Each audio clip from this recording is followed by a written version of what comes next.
Salam cinta penuh kedamaian, balik lagi di YouTube-nya Bunda Arsaningsih. Kali ini di segmen Smart Lifestyle, di mana kita akan dengerin sharing-sharing dari teman-teman yang sudah menggunakan Soulmeter hingga hidupnya menjadi lebih smart.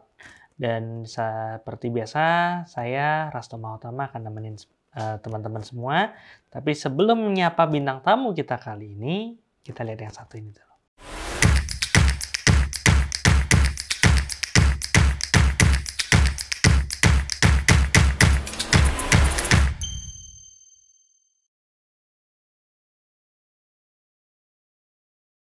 Acara ini dipersembahkan oleh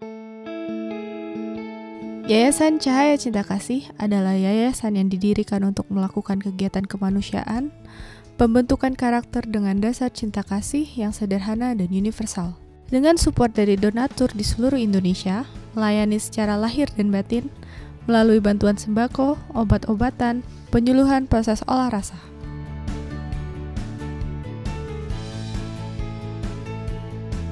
Terima kasih yang sebesar-besarnya kepada Yayasan Cahaya Cinta Kasih telah peduli kepada sesama warga Kota Batu yang terdampak banjir bandang. Bersama-sama membantu masyarakat yang tertimpa musibah akibat gempa bumi. Support kami dengan berdonasi melalui rekening yayasan yang ada di deskripsi. Ya, saya pengen ucapin terima kasih banyak kepada para donatur dari Yayasan Cahaya Cinta Kasih karena memang acara ini disponsori oleh Yayasan Cahaya Cinta Kasih. Kalau ada yang pengen donasi, bisa langsung ke QR Code yang ada di samping ini. Harusnya ada. Nanti yang edit yang mana nambahin ya. Oke, dan kita akan sapa langsung. Dibilang bintang tamu, nggak bintang juga sih ya. Tamu kita kali ini, manggilnya siapa nih? Stefan aja. Stefan. Oke, Stefan. Iya, Mas Stefan. Nggak enak. Pak. Koko. Jadi gimana, Ko? Sudah siap, Ko? Oh, siap. Oke. Jadi Koko Stefan ini adalah salah satu teman yang udah bertumbuh dengan soul, dengan menggunakan proses Soulmeter. Yes. Mungkin sudah biasa ngelihat mukanya di tayangan yang ini. Mungkin kalau saya dulu, Tuhan kok saya dapatnya jelek sih. Padahal kan bukan itu yang Tuhan mau.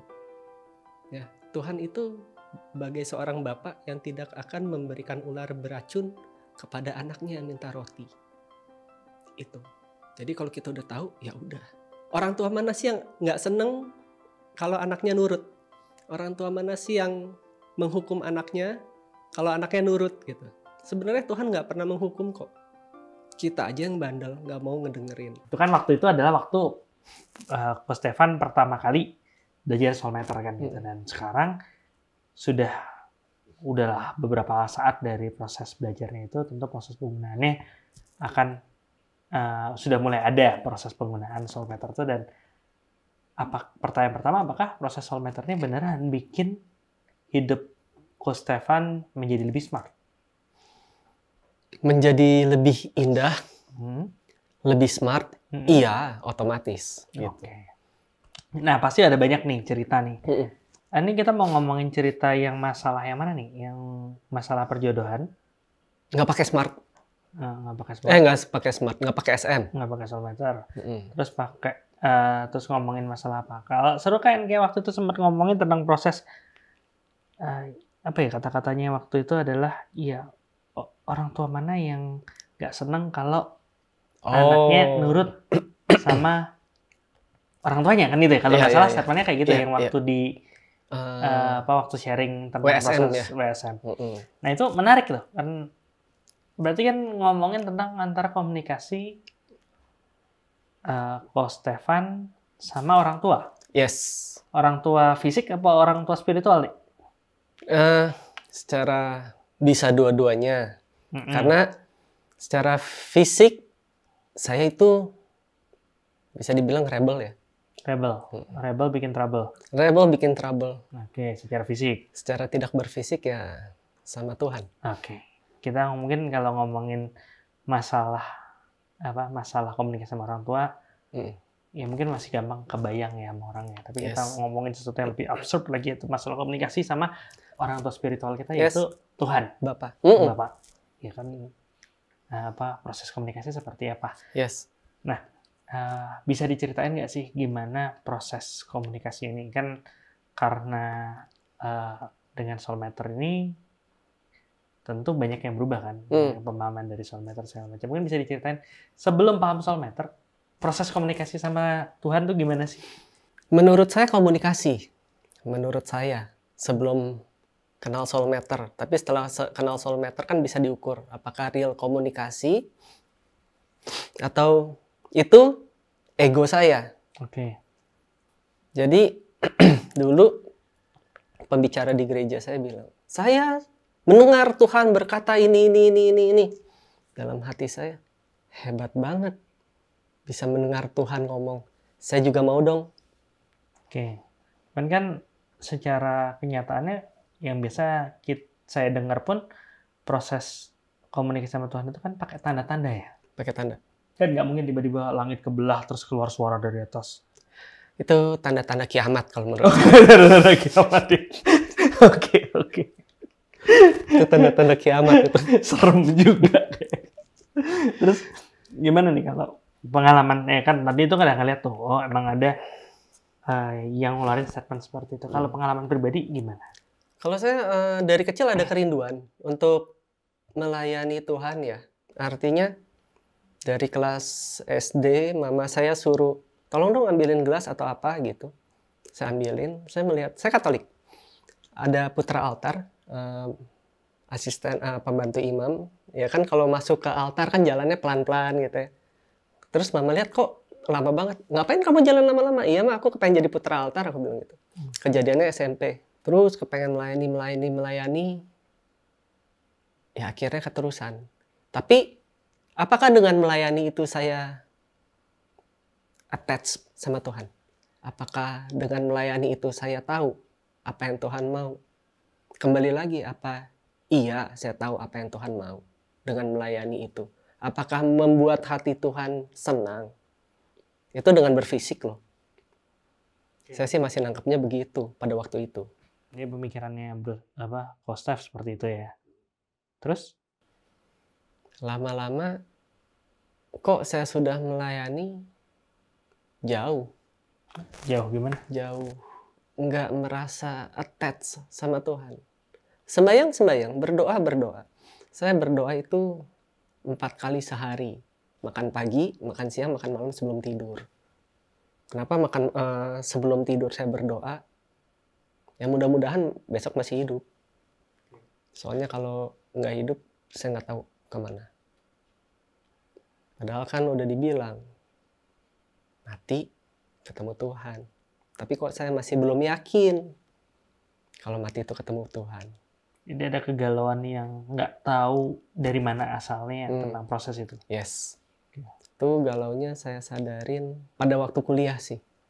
Udah kuliah, saya melakukan segala hal yang kuliah iya, sambil bekerja iya, segala aktivitas iya. Tapi kok nggak menjawab kekosongan hati saya. Gitu.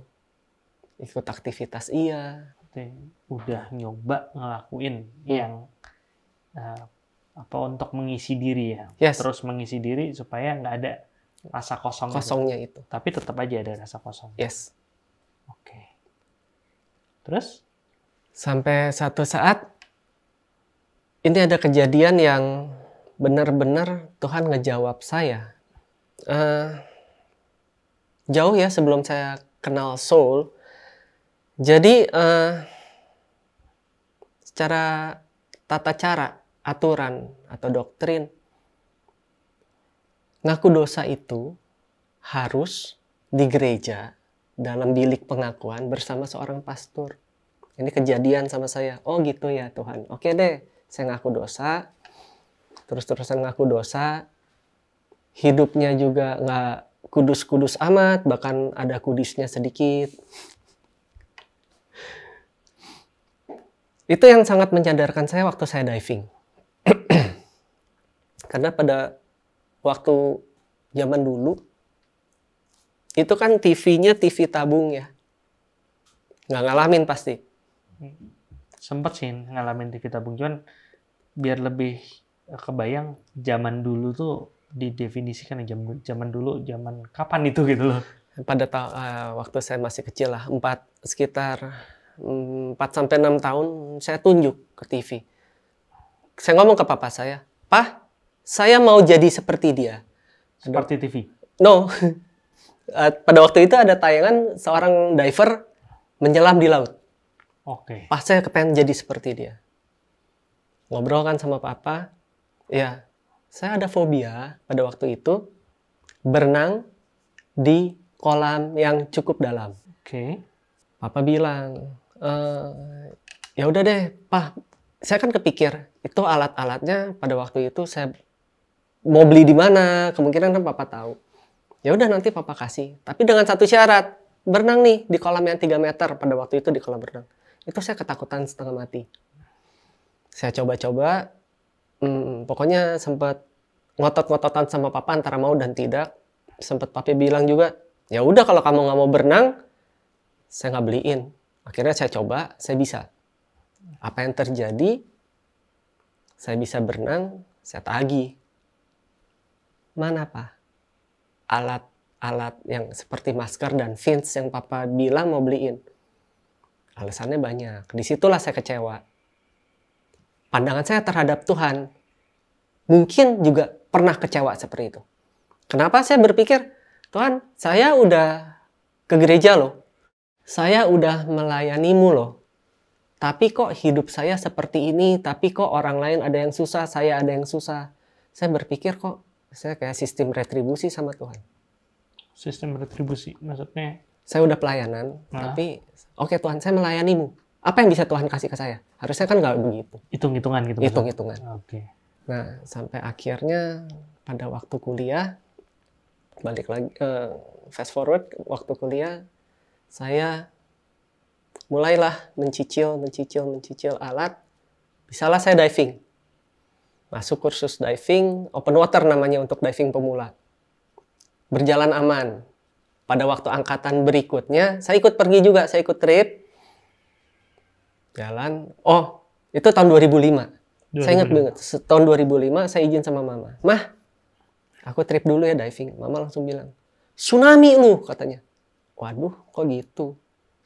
Tahun 2004 tsunami Aceh kan. Ya udah, saya tidak hiraukan omongan mami karena saya ini orangnya kan rebel. Kadang-kadang nyebelin. Ya, saya jalan aja. Pada waktu itu kejadiannya di Pulau Seribu. Saya jalan. Begitu posisi dari dermaga sampai ke dive site itu aman. Laut tuh tenang, nggak choppy. Oke, choppy, nggak bergelombang. Instrukturnya bilang di situ sekitar kurang lebih 10 orang deh. Instrukturnya bilang, oke, stop di sini, ini dive site-nya. Instruktur ditemenin satu dive master. Air mulai tiba-tiba omongan mama masuk tuh. Tsunami lo. Waduh, buat saya pada waktu itu kata-kata adalah doa. Apalagi yang ngomong seorang ibu. Teringat kata-kata itu dan air mulai bergelombang. Bergelombang. Saya sombong banget pada waktu itu.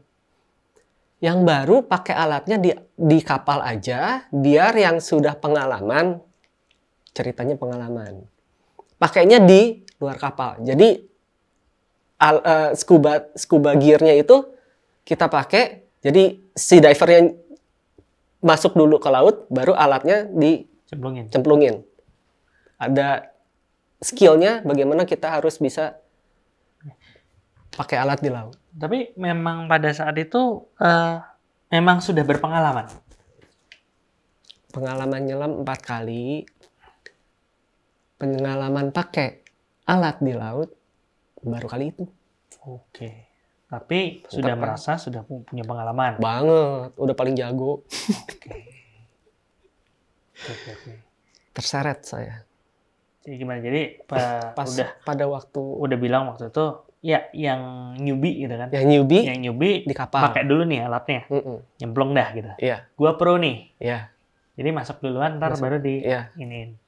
Oke. Dan semua setuju? Semua oke-oke aja? Semua oke-oke. Jadi yang angkatan saya itu yang pakai di laut itu sekitar 4 atau 5 orang.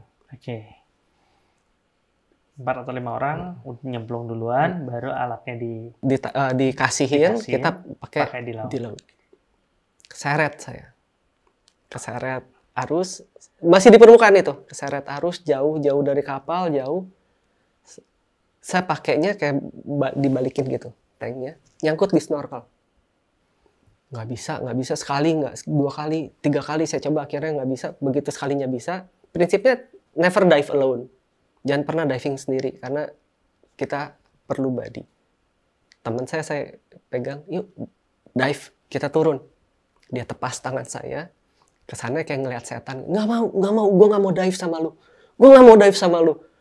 Saya kaget sendiri, kenapa gini nih orang? Oh ya udah biarinin aja.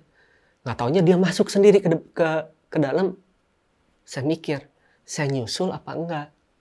Kalau nyusul, mati berdua di dalam kan nggak lucu. Kalau di atas saya masih bisa ngeliat kapal tuh.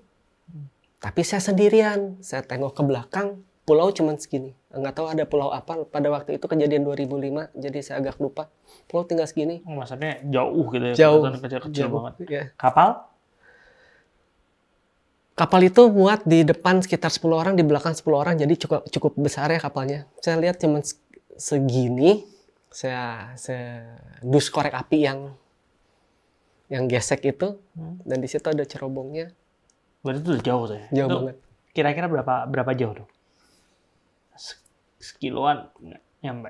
Ya pokoknya jauh lah ya. Teriak nggak kedengeran ya? Teriak nggak kedengeran. Teriak nggak kedengeran? Oh. Teriak nggak kedengeran. Saya udah kasih aba-aba, kan di situ ada what to do if you are panic atau you are in trouble kan on the surface. Oh, saya udah pakai itu, nggak kelihatan juga. Mati deh. Teman-teman semua udah masuk? Semua udah masuk. Mati Tinggal deh. sendirian, Ya. ngambang, alat bermasalah? Enggak. Tapi karena never dive alone itu jadi Never dive alone. Jadi nggak yakin untuk Nggak yakin untuk turun. Mati deh. Untung sempat mikir. Biasanya saya nggak pernah mikir. Saya melakukan dulu baru mikir. Kalau sekarang mikir dulu baru melakukan. Saya mikir, ya kalau misalnya saya mati, saya harus ngaku dosa dulu. Karena kalau dosa kita bersih, pasti kita bersama Tuhan di surga. Ya udah Tuhan, saya ngaku dosa deh. Segala dosa saya akuin. Enteng badan. Benar-benar enteng, ringan. Terus saya bilang lagi, saya tantangin lagi, Tuhan saya siap mati. Tuhan saya siap mati. karena udah ngaku dosa ya. Iya kan karena udah ngaku dosa, pede, udah diterima Tuhan. Udah enteng. Udah enteng, udah siap mati. Kebayang tuh film Jaws. Tuhan, sebentar, sebelum saya mati, matinya saya mau tenang, kan kamu Tuhan. Bisa mencabut nyawa saya kapanpun, dengan cara bagaimanapun, saya minta satu, nggak mau dimakan hiu. Teringat film Jaws. Oke Tuhan, oke. Saya udah diam nih, saya posisi begini, udah ada BCD itu satu alat yang bisa kita isi udara supaya kita terapung. Modelnya kayak life jacket. Kita diam. Kok nggak mati-mati? Saya melek lagi, Tuhan, kok nggak mati-mati? Oh, saya masih ada kesombongan. Karena kenapa? Saya pakai masker. Saya belum menyerahkan seluruhnya kepada Tuhan. Itu yang muncul. Itu yang muncul. Nah. Saya copotin masker saya. Trek. Oke Tuhan, saya siap mati. Nggak mati-mati juga. Itu lama dari yang tadi diceritain itu lama? Saya rasa lama pada waktu itu. Oke. Saya rasa lama pada waktu itu. Nggak bawa jam segala macam juga nggak tahu ya? Nggak. Pada waktu itu, harusnya bawa divecom. Saya nggak, pada waktu itu saya belum nyicil karena divecom harus lumayan juga harganya. Okay. Pada waktu itu zaman kuliah dok. Money is the problem. Udah lepas semua, oke udah ready. Udah ready to go nih, udah ready to go. Tapi belum lihat stair to heaven itu. Kok nggak mati-mati Tuhan? Ya udah deh Tuhan, mungkin ini kesempatan kedua saya untuk hidup. Kalau Tuhan bikin kapal itu balik ke saya, berarti saya hidup. Saya akan pelayanan untuk kamu seumur hidup. Oh Tuhan, that's a statement. That's a statement. Saya masih ingat gitu. Tapi chance ya mas secara personal nih, chance-nya itu untuk terjadi gede nggak sih untuk kapal? Secara itu... logika menurut saya saat ini pun tipis. Karena kenapa itu masuk blind spotnya si Captain. Kapten kan melihat ke depan, ini sisi 180, saya berada di posisi situ dan jauh. Jadi kalau bisa kita terapung-apung, mungkin kaptennya, itu mah batok kelapa. Oke. Selesai. Ya udahlah, mati.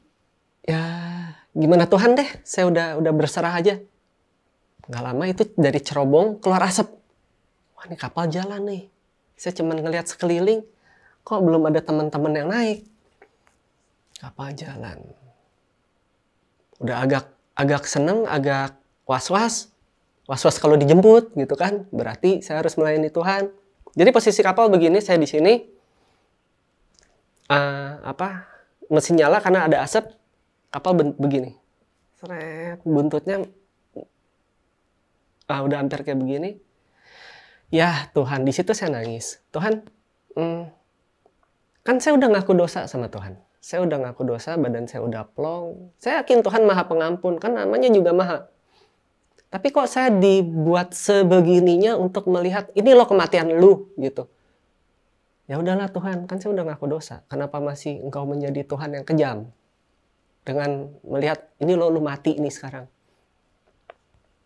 Nggak taunya tuh kapal balik. Jalan ke sini, makin lama makin dekat, makin lama makin dekat. Yes, saya hidup. Tapi di satu sisi, gue harus melayani Tuhan seumur hidup. Kapal dekat, ya udah saya wave, melambaikan tangan, mesinnya dimatikan, karena dekat propeller harus mati. Diturunin tangga, saya naik. Kaptennya ngomong sama saya, kok lu udah naik duluan? Justru gue nggak turun. Gue terombang-ambing dari tadi. Lu ngapain kesini? Hati gue kepengen kesini, nggak taunya ada lu di sini. Oh, Tuhan. Haruslah saya melayani Tuhan seumur hidup. Ya udah komit. Saat itu komit. Saat itu komit 10%. 90%-nya gue mau kabur. Ya masih muda Tuhan. Kebayang pada waktu itu masih kuliah. Masih muda. Kepengen cari duit yang banyak. Orang banyak duit kan pasti sukses. Itu hitungan sukses loh. Terus masih ada kepengen yang lain, belum kawin, belum punya segala-galanya. Melayani Tuhan, nanti aja Tuhan. Kalau mau mati lagi, bargaining position saya kan kuat. Saya rasanya begitu. 2 tahun saya kabur dong. Kekosongan dalam hati. Muncul lagi. Muncul lagi. Waktu itu sempat pada proses itu sempat hilang kekosongan. Hilang kan tujuannya escape. Saya tidak mau merasakan itu. Oh hilangin aja, mau kosong kayak mau enggak, escape, dugem bareng temen, jalan bareng temen, aktivitas bareng temen, saya mau menghilangkan itu semua. Peduli amat sama Tuhan, saya udah hidup. Saya udah hidup dan di situ saya tidak berpikir Tuhan kasih kesempatan kedua. Mungkin banyak dive pro yang lainnya, lu lebay. Tapi pada saat itu enggak, karena saya tidak membawa alat safety apapun yang menunjukkan ada posisi saya di situ.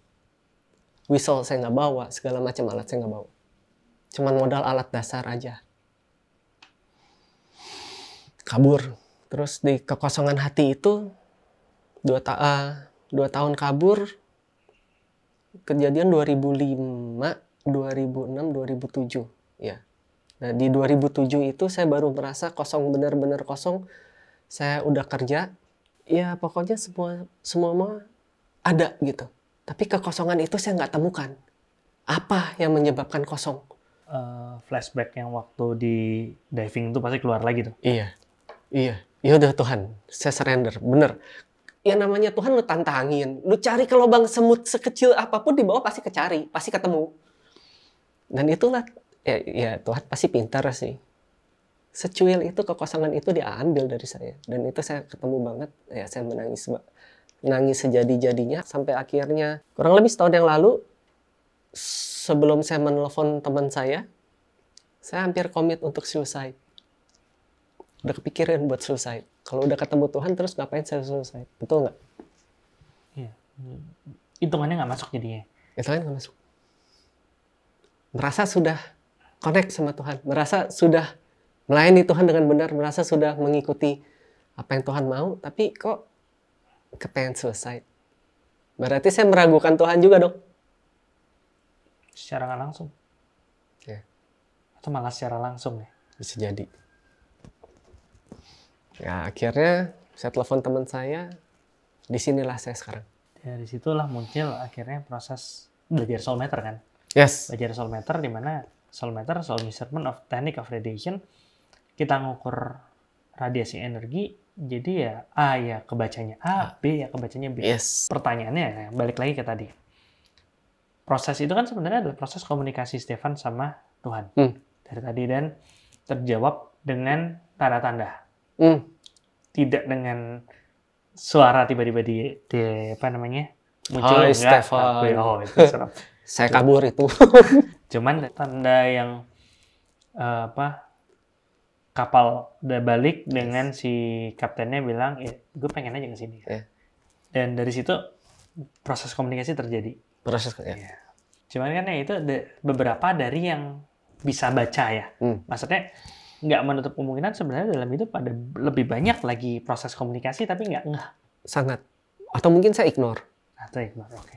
Nah, dengan proses di belajar soul meter ini ada nggak sih yang berubah berhubungan dengan proses komunikasi sama Tuhan? Dengan bisanya soul meter, apalagi istri saya setelah saya tahu dia ikut soul meter pun karena ikut LAM JD karena dia melihat saya ngukur. Dia bilang, lu ngapain sih kayak gini? Ngukur. Ngukur apa? Ada kehendak Tuhan nggak? Awalnya kan biasa, saya ngasih dulu. Kalau Tuhan itu pasti memberikan yang terbaik. Jadi apapun itu jalanin aja. Karena dia pernah tanya, itu taunya kehendak Tuhan apa enggak gimana? Jalanin aja. Biasa, sombong lagi. Tapi begitu setelah tahu soul meter, ini loh yang Tuhan mau. Berapa poin sih yang Tuhan mau? Kan keukur. Apakah ini yang terbaik buat saya? Makanan yang terbaik buat saya ukur. Apakah 10 poin? Di situ istri saya melihat, oh. Dan hasilnya pun baik. Sangat baik. Maka itu pada waktu EWSM saya mengatakan, Tuhan itu adalah Bapa yang baik. Yang tidak akan memberikan ular beracun kepada anaknya yang minta roti. Ya, Tuhan selalu memberikan yang terbaik. Walaupun di mata manusia, masa itu baik sih? Ya, menurutmu tidak baik, tapi menurut saya adalah yang terbaik. Karena kadar setiap orang itu berbeda. Karena Tuhan tahu apa sih yang diperlukan setiap individu pada waktu itu. Sampai kembali pulang. Dan soul meter sangat bermanfaat dalam hidup saya. Dan saya nggak bakal kabur untuk pelayanan sama Tuhan. Saya nggak bakal kabur. Karena Tuhan udah kasih tools ini loh. Aku mencintaimu dengan tools ini. Kalau kamu mau pelayanan sama aku boleh. Enggak pun nggak apa-apa karena kan manusia punya free will. Tapi enggak lah. Terlalu indah untuk dilupakan. Terlalu indah untuk dibiarkan. Oke. Ya mungkin kalau cerita kayak gitu masih belum kebayang ya teman-teman kan. Kalau tadi itu kan jelas banget. Kita ngomong apa, bukan kita ya. Nah, Anda tidak di situ waktu itu. Iya, bukan kita. Saya nggak ikut di sana. Kostef ngomong apa, dijawab dengan tanda A. Itu kan kelihatan banget. Nah, emang kalau di soul meter nih, ada nggak sih pengalaman seperti itu juga? Banyak. Tapi saya sempat salah dalam... bukan salah. I'm sorry. Bukan salah. Tuhan jadi gini loh. Pada waktu saya mau pindah ke Bali, saya sudah komit sama Tuhan. Udahlah Tuhan, saya mau ya dengan soul care ya. Nanti untuk soul care silakan tanya dengan Dr. Hasto mungkin. Ternyata hasil ukuran SM-nya itu saya pindah ke Bali menjadi instruktur selam. Pindahlah saya ke Bali. Saya ikut tuh. Ikut hasil SM karena saya tahu itu adalah yang terbaik untuk saya. Tanpa mikir, saya packing, saya pindah ke Bali. Karena baru di Bali, tempat makan nggak tahu, jalan hanya melihat Google Map. Ya, selonong boy aja lah, udah. Hasil SM bagus, ya udah Pak, pasti itu yang terbaik buat Tuhan. Pernah kejadian satu gini, saya tanya sama teman saya yang udah di Bali, bro, kasih list makanan dong. Mau yang tipe apa lu? Saya tanya istri saya, Italian, oke. Dikasih 3 list. nggak usah sebut nama lah ya. Tempat pertama, kedua, ketiga. Istri saya bilang, ukur dong pakai soulmeter. Kita lakukan kita jalankan apa yang Tuhan mau. Pada waktu itu dia belum WSM. Saya ukur. Soulmeter belum ya? Belum. Langkah awal, iya, langkah awal mengajar diri belum. Dia punya kerinduan untuk itu karena dia sempat bertanya, taunya itu jalan yang Tuhan mau apa enggak? Dari mana? Nah, saya udah ikut soulmeter, saya bilang, ini loh, saya udah ketemu nih. Apa yang Tuhan mau kita bisa tahu dan kita bisa menjalankan. Saya ukur dapatnya restoran nomor 2. Oke, saya lihat. Saya klik map. Tuhan, saya tanya lagi, berangkatnya kapan? Sekarang atau nanti atau setengah jam lagi? Sekarang. Ya udah, klik map. Yuk kita jalan. Masuk mobil, handphone saya kasih dia. Jalan setir, begitu sampai tempat. Wih, tempatnya bagus nih. Tepi sawah, Italian food, tepi sawah, dan lain sebagainya. Saya ngomong ke dia, tuh kan, hasil soulmeter pasti bagus. Tuhan tidak pernah berbohong. Turun, kasih menu. Pilih dong, pakai soulmeter. Oke, kita pilih. Pizzanya ini, tipenya ini, sisanya yang lain. Kasih. Oke, gue ke WC dulu, iya. Saya berpikir, amazing. Saya lihat lagi HP-nya. Kok yang nomor 2? Sementara hasil soulmeternya itu yang nomor 1. Kehendak Tuhannya. Kehendak Tuhannya yang nomor 1. Waduh, saya bilang, gimana nih? Dia balik. Saya ngomong sama istri saya. Hasil SM-nya itu kan nomor 1. Ini tempat nomor 2. Saya bilang, yang mencet map kan lu. Itu udah mulai salah-salahan tuh. Istri saya nggak mau kalah. Yang ngasih di mobil handphone lu ke gua itu ya lu. Udah ada mapnya, berarti kan lu yang mencet. Oh iya, kenapa saya nyalahin dia ya? Kenapa saya nggak introspeksi dulu? Ya udah, aduh ampun Tuhan. Makanan datang. Kita makan. Enak banget. Makan pizzanya semua. Tapi enak ya semua. Istri saya bilang, cara saya SM nih begini. Bahasa dia kepek-kepek. Lu tadi kan udah kepek-kepek. Udah gue udah kepek-kepek. Makanya kita juga udah kepek-kepek. Ya kita juga udah kepek-kepek. Kan tadi lu lihat sendiri. Iya. Enak kan? Enak. Tempatnya bagus kan? Bagus. Kok bisa salah? Mana saya tahu. Nggak lama kodok di sawah. Bunyi. Kepek-kepek-kepek. Kepek-kepek-kepek. Istri saya ketawa. Kodok aja bunyi tuh. Kepek-kepek-kepek. Ya berarti kan benar. Iya udah benar. Terima kasih Tuhan atas SM-nya ini. Hasilnya yang terbaik. Kita pulang. Selang berapa waktu. Ada ukuran ke tempat yang pertama. Kita pergi ke tempat pertama.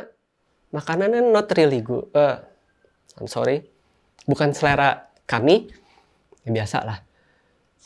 Tapi di ujung sebelah sana saya melihat ada papan whiteboard. Saya tanya sama si masnya, Mas, ini kan ruang bisa dipakai meeting ya? Bisa.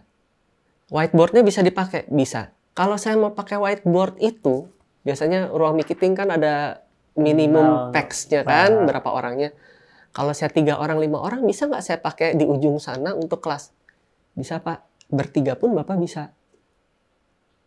Langsung saya bilang, oh Tuhan, amazing. Karena pada waktu saya ke Bali, saya mau ngajar diving, saya perlu kelas. Sambil ngajar berarti kan murid kan harus kenyang dulu, harus makan, lalu kita makan, kita belajar atau belajar dulu baru makan. Saya perlu kelas. Tuhan siapin. Saya baru ngeh itu sama istri saya. Ada papan tulis. Gua ketemu kelas untuk ngajar yang... Karena saya bilang sama Tuhan, gue mau ketemu kelas, murid bisa ngajar, gue bisa siapin makanan. Jadi bisa belajar di kelas sambil makan. Tempatnya enak, lumayan. Ketemu. Jadi pada saat waktu itu ngukur berapa sih kehendak Tuhannya, ya karena Tuhan tahu apa yang Kostaf perluin. Makanya nilainya ke situ. Bedaan mungkin kalau misalnya diukur, saya mau makan enak. Yang mana yang nilainya makanannya enak mungkin beda. Mungkin beda. Atau mungkin framing saya nggak jos. Iya kan. Kalau soulmeter tentu harus jos. Jelas, objektif, spesifik. Jelas ngukurnya gimana, objektif apa yang diukur, spesifik kapan, tempat atau segala macam. Yes. Jadi ya itu kejawab akhirnya. Kejawab. Jalan macet pun di Bali saya pakai Google Map. Tuhan berangkat jam berapa? Lewat jalur. Karena kan saya nggak tahu lewat ada jalan potongnya apa segala. Ya udahlah, percaya buta aja sama Google Map. Jam berapa Tuhan? Saya ukur, oh jam sekian. Oh nggak berangkat. Oh nanti sejam lagi. Lancar. Janjian sama temen pun. Oke yuk, nanti kita makan ya. Di tempat X. Oke, jam berapa? Ya dinner lah. Dinner di bayangan saya jam 6, jam setengah 7. Oke. Berangkat jam berapa Tuhan? Saya tanya. Jam setengah 5. Kan dinner Tuhan, setengah 5 ya. Oke deh, saya berangkat. Waktu saya berangkat pas nyampe, teman saya telepon. Bro, gue udah nyampe bro. Gue lebih cepat datangnya ya. Oh iya, gue juga udah nyampe. Pas ketemu, kok lu bisa datangnya jam segini padahal gue baru ngasih tahu tadi beberapa saat yang lalu.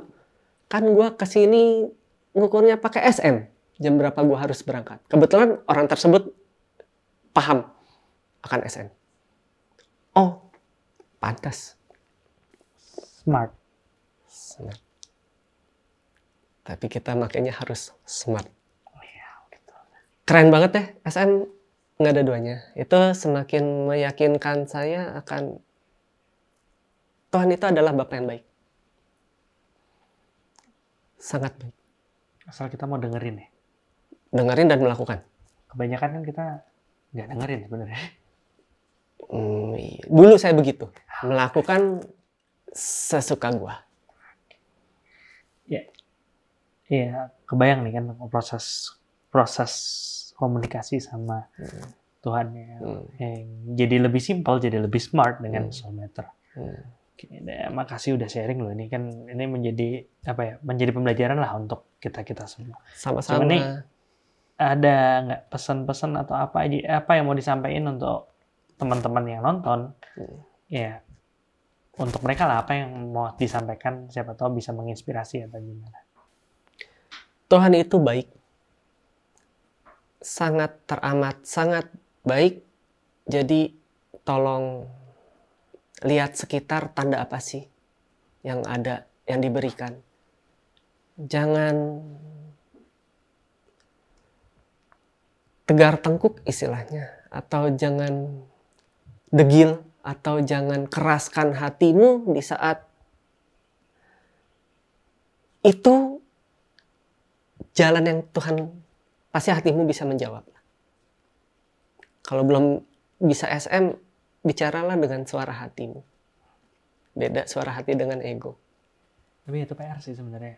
Memisah antara suara hati dan ego. Ego kita kepikir dulu, Tuhan gue pengen ini. Lalu suara hati bilang, oke. Buat saya. Tapi kalau sekarang nggak, Tuhan saya kepengen ini. Iya nggak? Enggak ya udah jangan. Itu yang kita mau, bukan yang Tuhan kasih ke kita. Kita perlu nggak? Ya. Tuhan pasti kasih yang kita perlu. Tuhan pasti kasih yang kita butuh. Nggak mungkin nggak. Saya udah alamin itu. Sering dengan menggunakan SM. Sering. Amazing. Iya, kadang-kadang kan kita bisa lihat 1-2 langkah ke depan, tapi Tuhan tahu 1000 langkah ke depan. Jutaan langkah ke depan. Jutaan. Well, thank you udah sharing. Terima kasih waktunya di sela kesibukannya bisa cerita gini. Mudah-mudahan banyak yang terinspirasi, banyak yang belajar juga dari prosesnya. Iya. Oke. Cheers dulu dok. Cheers dulu deh. Ini pertama kalinya diajak cheers di podcast nih. For Soulmeter. For Soulmeter dah. Oke, let's close this. Thank you. Ya, mari bertemu bersama. Mari bertemu bersama.